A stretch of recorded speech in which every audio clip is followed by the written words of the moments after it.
Let's look at what's happening so far in spring training.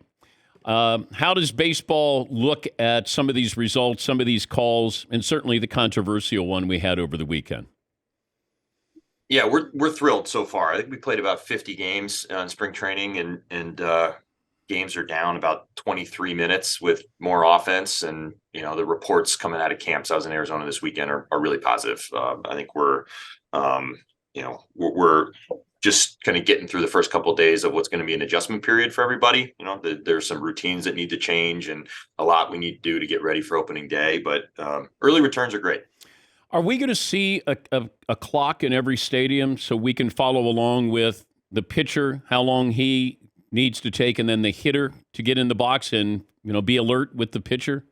You will. Yeah, there'll be 5 timers in each major league ballpark that the fans in the stadium will be able to see. And then the broadcast is going to show the timer on this part of the scoreboard. All right. Explain to me from the hitter's perspective when the clock starts.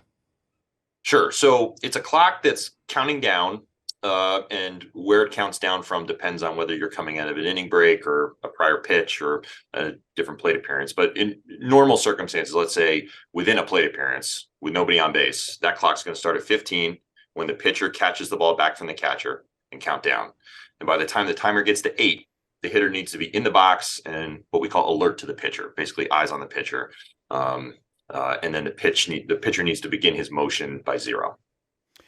But I'm watching this play that happened over the weekend. The catcher is not even in his crouch. He's standing up, and the hitter is maybe not fully addressing the pitcher. He's looking down. Yep. The pitcher couldn't have thrown that ball. I mean, doesn't the catcher have to be down in his stand? Did they miss this call? No, they made the correct call. Okay. The catcher has to be in the box, in the what's called the catcher's box, that slot behind home plate where he was, and he does not have to be crouched. But I think that was just a transitional confusion for some of the players. But I think we've cleared it up that hitter's got to be in the box looking at the pitcher with 8, and then we can go anytime after that. What are you hearing? What are some of the negatives so far? I think that there's a big group of players, coaches, umpires that are learning a new thing. And all of these folks got to the big leagues under one set of rules, and this is a change.